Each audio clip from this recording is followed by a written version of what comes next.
Para quem não me conhece, me chamo Harley Pacheco, sou um dos psicólogos aqui do IPSE e hoje a gente vai falar de um tema que é muito bala, só que por outro é muito legal, só que por outro lado ele é extremamente desafiador, tá? O nome da nossa reflexão hoje vai ser a representação do eu na vida cotidiana, vocês devem conhecer, né? É um texto bem cobrado aí na faculdade de psicologia e a gente obviamente está falando do ponto de vista, né, dessa disciplina. O, o que o autor está falando de representação? Ele está falando que a gente vive numa sociedade cheia de papéis, né, onde as pessoas elas atuam, tá? Onde existe uma crença no papel que o indivíduo está representando, né? Ou seja, eu, você, enfim, a gente tem papéis e esses papéis eles servem para a gente representar.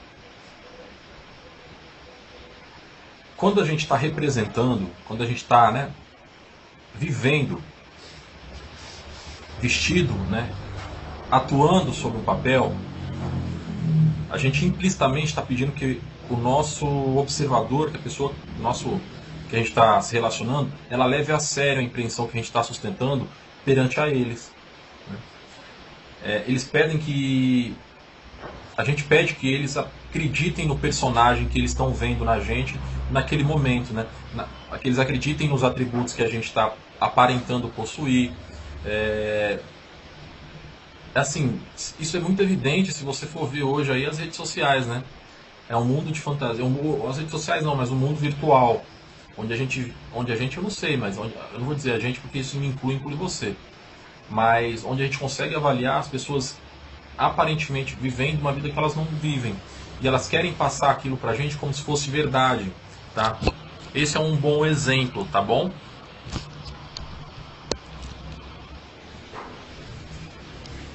Uma coisa que é muito legal é que o autor ele fala inclusive no texto é que de um modo geral as coisas nós pretendemos, né, nós representando, fazer com que as coisas elas sejam como parecem ser. Só uma coisa que tem que ficar claro. Essa é uma linha de pensamento, tá? Existem outras linhas de pensamento que falam de outras coisas, tá? Que são inclusive antagonistas às teorias das representações sociais, tá? Representações sociais, formação de identidade, enfim. Essa é uma das correntes, tá bom? Por que eu estou falando isso? Porque na faculdade eles mandam a gente ler esse texto, mas não explicam que existem outros sociólogos, outros psicólogos, outros profissionais que falam que as coisas funcionam de outra forma. O que eu estou dizendo é assim, isso não é paradigma não, tá? Isso não tem consenso. O indivíduo, segundo os autores, né, segundo o autor, ele passa uma realidade ao outro acreditando que ele está fazendo um bem, tá? Só que isso não quer dizer necessariamente que é verdade, né? De um lado, num extremo, a gente encontra o ator que pode estar totalmente compenetrado do seu personagem, do seu número, que ele mesmo começa a acreditar que a realidade que ele está apresentando é de fato a realidade. É tipo assim, tem gente que é tão mentirosa, né? Aliás, tem gente que vive uma vida tão... É verdade. Tem gente que é tão mentirosa que acaba vivendo a mentira que ela está vivendo, mas achando que é verdade, né? Esse é um extremo. Por outro lado, tem outro extremo que o ator ele não está envolvido, né, compenetrado na sua própria prática. O que ele está falando é assim, as pessoas criam realidades. Essas pessoas elas têm, existem dois tipos de pessoa. A pessoa que está totalmente acreditando no que ela está vivendo e a outra que fala, não, eu sei que isso aqui não é realidade. Né? Eu sei que isso não é assim. Né? Segundo o próprio autor, a gente representa em cada momento, em cada situação, com cada pessoa a gente representa de uma forma. Né? Enfim, isso é plenamente justificável, pois ninguém melhor do que nós mesmos podemos perceber se o que a gente está representando, se a maneira com que a gente está apresentando é boa ou não. Boa no sentido de, será que a gente está atuando bem? Será que a gente não está atuando bem? Né? Porque quando uma pessoa ela crê que a atuação dela não está sendo interessante para o público, ele começa a ser chamado de cínico, ele começa a ser chamado ou de sincero demais, sabe? Assim, pro autor tudo é uma encenação, né?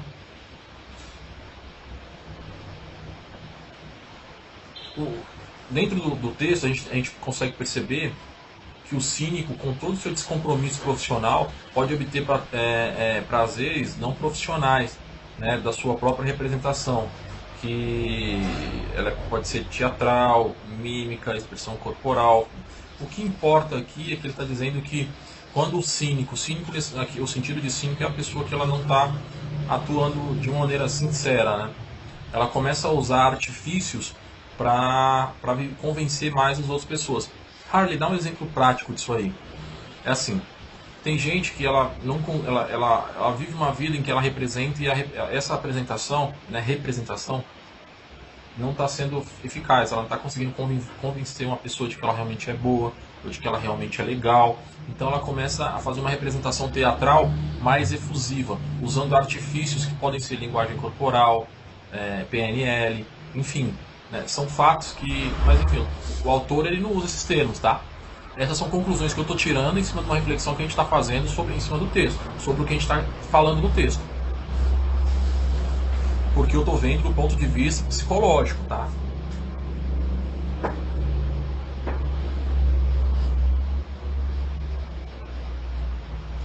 Por que eu estou batendo nessa tecla? Porque tem gente que é da arte cênica que estuda esse autor, né?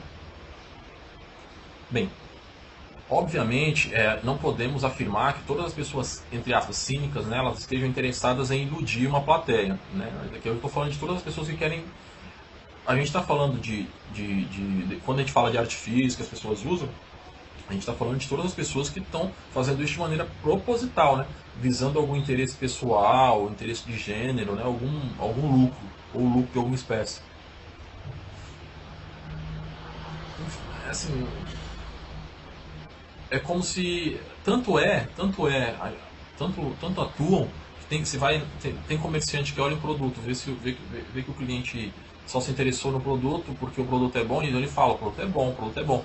Aí você fala que aí aparece outro cliente, ele já encarna outro papel. Ele começa a falar, não, o produto não é tão bom quanto aquele outro, tá? Enfim, para cada cliente, né, para cada freguês, ele tem uma personalidade. Né? E o freguês meio que pede isso, exige isso. Né?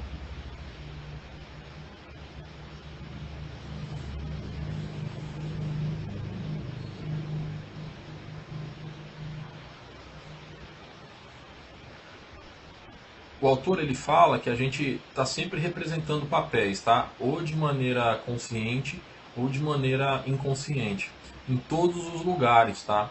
É, a gente em todos os lugares, não tem lugar que a gente não está representando.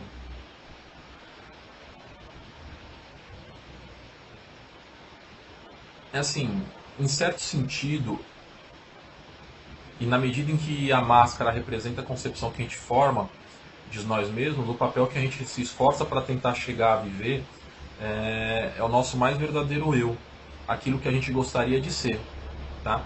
O que o autor está querendo dizer nessa frase é o seguinte: o que eu gostaria de ser mesmo é aquilo o mais verdadeiro eu é aquilo que eu gostaria de ser e que eu estou tentando passar para os outros, embora eu não seja, tá?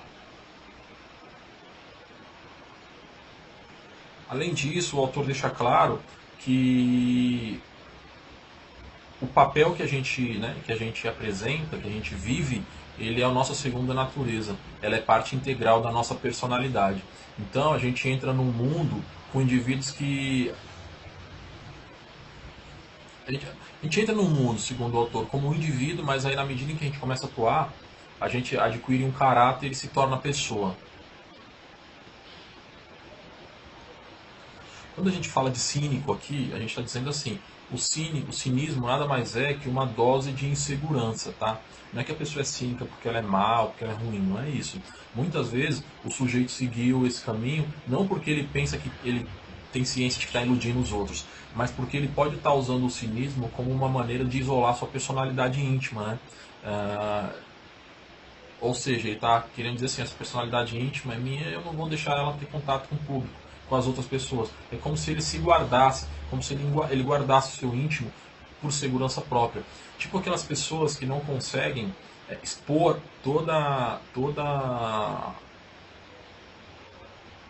se expor completamente porque elas estão se resguardando.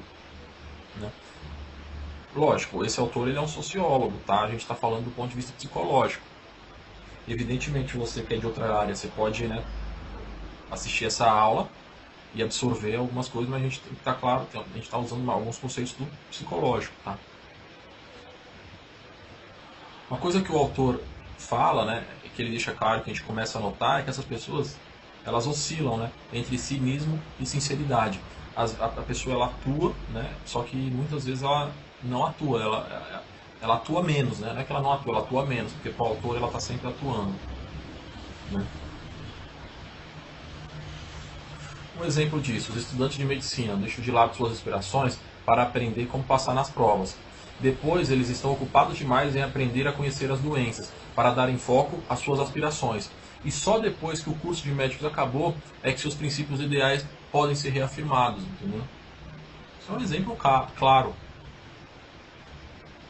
O autor ele fala de um negócio, de um termo, ele usa um conceito chamado fachada. Né? Esse termo representa, né, ele se refere a todas as atividades em que se passa num período caracterizado pela presença contínua diante de um grupo, de uma massa de observadores e que tem sobre esses observadores alguma influência. Que todo mundo está atuando, isso já está bem claro, né? Que as pessoas atuam 98 horas por dia, isso já está meio claro, segundo o autor. Mas segundo eles, vamos lá, o autor ele fala que nós, seres humanos, atuamos, tá? Em todos os lugares, que a gente faz isso de maneira meio que inconsciente. Por hora a gente é mais cínico, a gente, né, e usa artifícios para tentar mostrar uma realidade que a gente não tem e algumas vezes não, tá? E isso acontece quando está diante de um grupo, a gente usa a fachada, a gente tem um mecanismo de uma fachada. A gente usa uma fachada para encobrir o que a gente é, pelo menos por um tempo, né, diante daquele grupo, daquelas pessoas, porque a gente as influencia. A fachada, segundo o autor, tem que ocorrer por um período objetivado para definir uma situação e quem observa. Fachada, para ele, é o equipamento expressivo do tipo padronizado, intencional e inconsciente empregado em sua representação. Tá? Ele está falando que, percebe bem o que ele falou aqui, isso é bem legal. A fachada é um equipamento expressivo e do tipo padronizado que é usado de maneira intencional e inconsciente, né, durante uma representação. Você já usou a fachada. Ah, vou usar uma fachadinha aqui, vou parecer ser o que não sou. Nesse exato momento. Aliás, vou parecer ser o que eu. Diferente do que eu estou representando, mas é só fachada para enganar essa galera. Pô, pelo amor de Deus, quem nunca fez isso, né?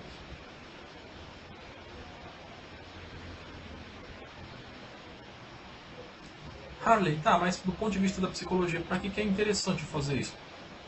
Eu saber de. Claro, você vai usar isso em seus atendimentos, de saber se quando o cara está usando esse mecanismo, né? Quando o cara está falando a verdade ou não, quando o cara está. Se aquilo que ele está vivendo realmente condiz com o que ele é, faz parte da realidade dele, né? Bem,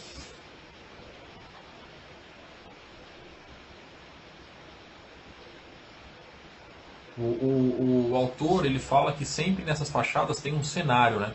Que vão constituir como suporte o palco para desenrolar dessa ação. Ah, Harley, mas eu não sou psicólogo, eu sou um cara da arte cênica. Pô, pega esses conceitos aí e coloca na tua realidade. Se você usar isso aqui, pessoa, você vai ser um ator de primeira linha. Todo o cenário ele tende a permanecer na mesma posição geograficamente falando. Somente em casos raros é que eles acompanham os autores, né? Por exemplo, quando o cenário muda efetivamente, no enterro. E o engraçado é que esses lugares, tipo cemitério, faz com que os autores se achem sagrados, né? Tornando-os protegidos, né? Um negócio muito louco, tipo o funcionalismo público também é assim. O cara tá lá, tá atuando. Harley, mas quais são os formadores da fachada? Roupas, acessórios, expressões, gestos, padrão de linguagem, coisas desse gênero, tá? No geral, alguns dos veículos de comunicação são únicos nos indivíduos, porém, em contrapartida, eles podem variar em cada encenação, porque as pessoas mudam, né? Elas mudam, tudo isso que a gente falou, elas mudam dependendo de cada encenação que ela está fazendo.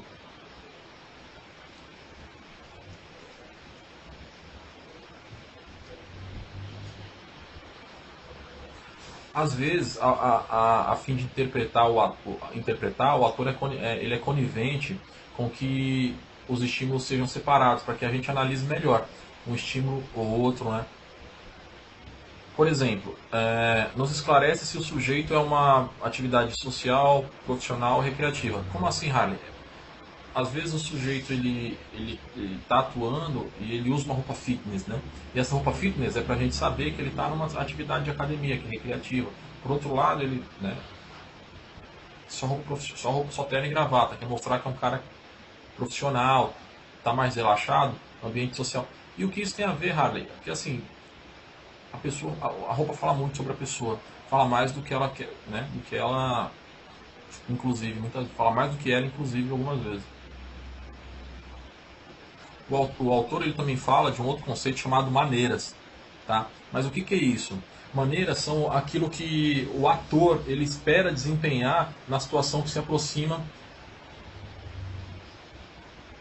né, na hora da atuação, porque ele precisa nos informar sobre o papel que ele vai interagir, né?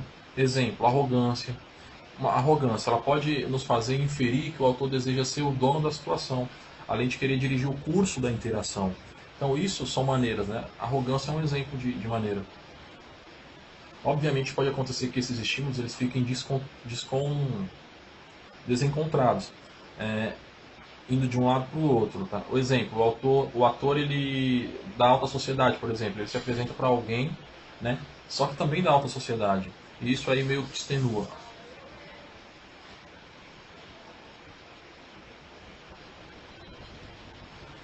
Deve ficar claro que a fachada é uma coisa, fachada pessoal é outra coisa, fachada social também é outra coisa. Por que eu estou falando isso, Harley? Por que você está falando isso, Harley? Você falou de várias fachadas, você falou de uma fachada, mas você não explicou cada uma delas. É porque assim, para ser mais claro, a gente espera que exista aí uma certa compatibilidade entre os ambientes, né? As aparências, né? As maneiras, que são os termos que a gente falou anteriormente. E a gente tem que entender que muito disso é uma fachada social que está no nível abstrato. Por exemplo, as maiores virtudes da modernidade, competência, integridade, né? Isso aí é um exemplo, isso aí são exemplos de fachada social. Porque aqui social no sentido de que são pressões, né? De que são habilidades, né? Que são, percebe? Que a sociedade ela está cobrando, então a gente finge tê-las, né? Por exemplo, um homem que se veste de preto e tem um moicano, sei lá, além de possuir anéis, cujo significado desse cara hoje é que ele é punk, né? Ele é categorizado como um punk. Então, numa dessa fica fácil a gente começar a detectar pensamentos estereotipados. Bem, em determinada, vamos lá, situação, eu te falei que é situação social, agora eu te falei lá em cima que era a situação pessoal, né? Que são gestos, maneiras, enfim. Né? Fachada de cenário, né? Geralmente é fixa, mas que muda, que em alguns eventos muda. O enterro, né? Eu falei também lá em cima. O que é pessoa para Goffman? São os objetos que enchem de valores e estigmas, tá? Pessoa não, pessoal, desculpa pessoal. O que é uma fachada pessoal? Fachada pessoal é aquela que enchem as pessoas de valor e de estigmas. O exemplo do punk, né? Uma fachada pessoal é aquele cabelo, né? Tipo do pica-pau. Para ficar mais claro, a fachada é um cenário. A fachada pessoal são os objetos, tá? Que enchem de valores. E a fachada social, elas são aquelas práticas e ações atribuídas a determinado tipo. O autor ele fala de uma coisa que chama realização dramática, né? Ou seja, na presença de outros indivíduos, a gente geralmente inclui nas nossas atividades sinais que acentuam e configuram de modo impressionante fatos confirmatórios, que sem isso poderia permanecer desapercebido ou obscuro. Né? Ou seja, na presença de outras pessoas, a gente sutilmente a gente acentua itens para que a gente, né, seja mais, né, impressionante. E que sem isso a gente poderia passar mais despercebido de uma maneira mais discreta.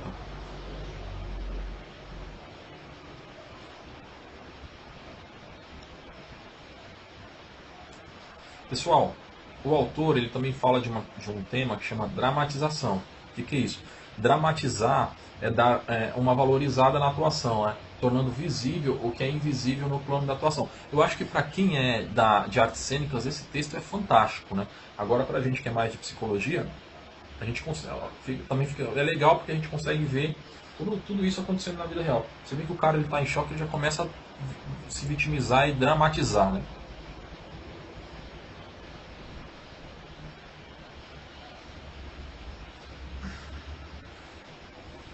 Idealização. Idealização é um conceito do autor que é o seguinte: a execução de uma prática que uma prática apresenta através de sua fachada, em níveis de audiência que provavelmente lhe dão e são apresentadas durante a execução de outras práticas. O que é isso? O que o autor está querendo dizer é que a gente sempre idealiza uma apresentação, que a gente sempre tem expectativa, né? E que os nossos artifícios vão funcionar, fachadas, né? Se eles vão dar a audiência que a gente quer. Porque a gente espera que essa representação socializada nos gere alguma compreensão, né? Enfim, é a noção de que uma representação apresenta uma concepção idealizada. É muito comum isso, tá?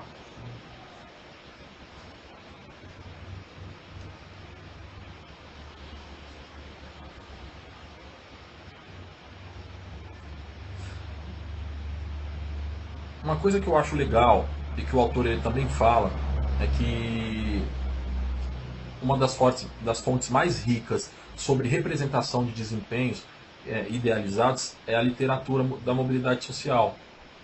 Aliás, é a literatura sobre a mobilidade social, de como as coisas mudam na sociedade. É vasta essa literatura, você consegue ver a representação completa lá, tá? E na maioria das sociedades parece haver aí uma classe responsável pela estratificação. E em muitas sociedades estratificadas existe a idealização das camadas superiores e uma certa aspiração para ocupar essa camada, né, da camada inferior, ela ter uma ascensão. Isso também é muito evidente, inclusive na sociedade que a gente vive agora, em 2016. Bem, eu não ia falar de política, mas eu vou tentar usar a política agora para dar um bom exemplo. As pessoas elas eram muito pobres, então elas tiveram muito incentivo das políticas de esquerda, tal. E hoje a sociedade ela já não é mais tão pobre como era antes, mas ela aspira a maior crescimento cada vez mais. E hoje não parece que não é bonito você ser uma pessoa humilde e feliz. As pessoas até falam que isso é bonito, mas elas não vivem isso na prática. Parece que bonito é você ser rico. É você fazer parte da camada daquela classe superior. Né? Quando a gente fala de mobilidade social, é o que está muito na moda isso aí. Por isso que o autor ele fala sobre a vasta literatura desse negócio. Porque assim, o que ele está querendo dizer com esse conceito é que serve para manutenção da fachada. A gente cria uma fachada querendo enganar os outros porque a gente se acha superior, a gente quer que as pessoas achem que a gente está naquela camada mais alta. E a partir do momento em que o sujeito adquire a ferramenta certa para correr essa mobilidade, ele vai sempre usar para embelezar o brilho e o estilo social das suas representações cotidianas. Pessoal, isso é qual a ferramenta que a gente tem hoje? Eu te pergunto.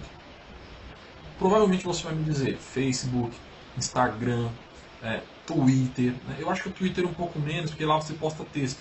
Mas o Instagram, o Facebook e aquele Snapchat, que ali é ferramenta de mobilidade social extrema. Por quê? Porque você usa essa ferramenta para embelezar a sua vida, para dar brilho ao seu estilo de vida social e das representações cotidianas. Você já está representando, começa por isso. E você está usando desses artifícios para tornar a tua vida mais bonita do que ela é. Né? Porque você faz. Eu estou falando você, não estou falando, né, de uma modo geral, né, você especificamente. Porque você quer estar naquela classe social que você acha superior. né? Talvez o símbolo social mais importante aí seja o status, né? Que serve para expor a riqueza material.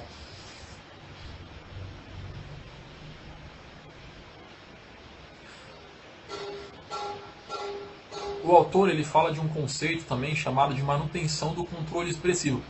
O que é isso? É quando o ator ele pode confiar que sua plateia aceite pequenos indícios como sinais de algo importante, né? A respeito, obviamente, da atuação que ele está representando. Esse fato ele tem uma implicação muito inconveniente em virtude da mesma tendência a aceitar sinais que a plateia não pode compreender, né?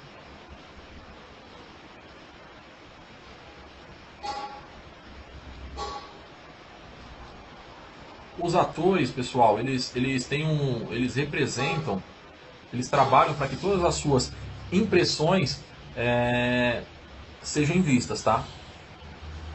E ele trabalha ao mesmo tempo para que todas as impressões que ele não deseja que sejam vistas, não sejam vistas, né? Que ninguém entenda isso, né? Harley, você está falando de novo. Qual que é a importância disso, meus amigos? Você que é psicólogo, ou você que vai ser psicólogo, você tem que entender que na maioria das vezes o cara está te escondendo as coisas. Ele está usando de artifícios aí para te evidenciar só o que ele quer que você saiba, tá? E quando ele faz isso?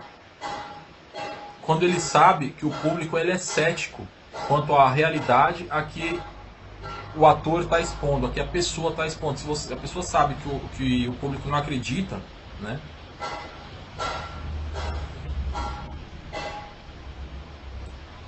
Isso chama representação falsa.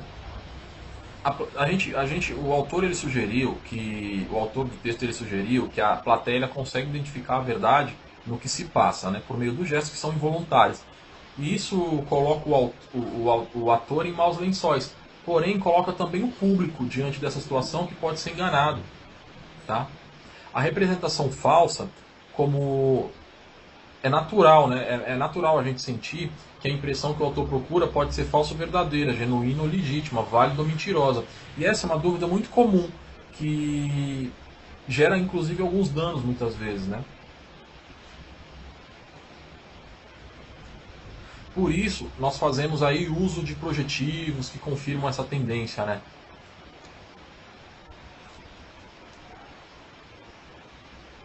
Uma coisa interessante é que assim, quando a gente descobre que alguém com quem a gente se relaciona é um impostor, percebemos que ele não tinha o direito de ocupar esse papel de, entre aspas, de nos enganar, né? Pois ele não era credenciado ao papel que representava socialmente. Cara, isso é muito pesado, né? Pesado assim, isso é muito importante, gente, saber, muito interessante. O autor ele usa um conceito chamado mistificação.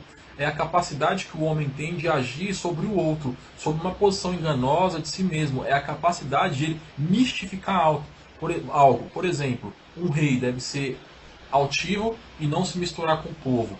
E isso segue uma lógica de que a plateia pode ver o ator se faz dono de poderes celestiais, né? Ou seja, ele tem direito em manter distância social do público. E a plateia, ela respeita agindo dessa forma, respeitosa, com reverência, com um temor sagrado, né?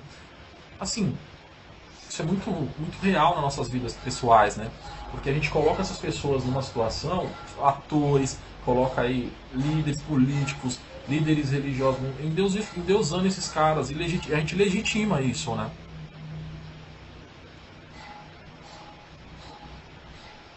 Tá, e a realidade e artifícios são coisas que o autor também fala no texto. Na nossa cultura, meus amigos, há modelos de bom senso, né? O de verdadeiro e o de vigarista, né? A gente tem hoje definido. Pessoa verdadeira é aquela pessoa que consegue atuar não montada, né? Num plano que é visivelmente mentirosa. A do vigarista é aquela pessoa que arquiteta com o objetivo de ludibriar, né? E o artifício em si é a capacidade de manter esses dois modelos usando o bom senso, né? Ou seja, o cozinheiro francês, o espião russo, se ele for convincente, não tem problema nenhum. O autor ele fala também das regiões e dos comportamentos regionais, são conceitos que ele também coloca no texto. Uma região, no ponto de vista do autor, é qualquer lugar limitado por barreira da percepção. Tá? Região onde a fachada pode acontecer, que ele chama inclusive de região da fachada, que é o lugar onde a apresentação é executada, a constituição física, é o cenário propriamente dito. Tá? Tá, Harley, mas o que mais? A região ela é limitada, tá, pessoal? Por vidro, por paredes incorpóreas, né? Pelo esforço de garantir que os padrões culturais sejam mantidos desse lugar. O autor ele fala no texto dos papéis discrepantes. O que é isso? É alimentar a definição de que é necessário guardar algum segredo, né? Que podem ser estratégicos, indefensáveis e íntimos. Né?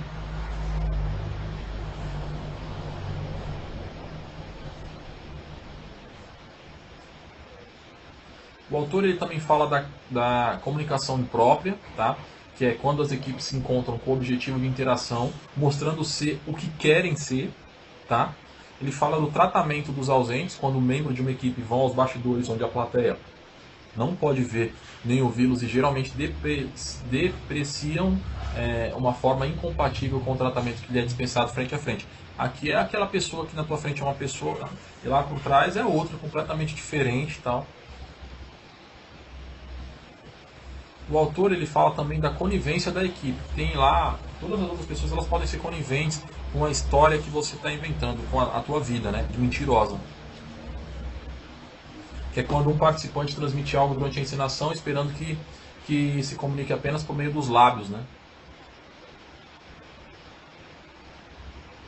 O autor ele fala das ações de alinhamento, de realinhamento, que é quando os indivíduos se reúnem com o propósito de interação e se mantém fiel ao papel que lhe foi conferido. É como se você estivesse usando o seu papel numa reunião que não tem mais nada a ver com aquele papel. Né? E o autor ele fala também da arte de manipular a impressão. Né? Bem, o que importa, meu amigo, a gente está dialogando aqui, a gente está... O nosso objetivo, não se engane achando que eu vou te ensinar um texto de 300 páginas em 30 minutos. Mas o objetivo aqui é que você tenha conhecimento básico e que você consiga também, que você tenha interesse em ler o original. Espero que você tenha gostado da aula e que aproveite.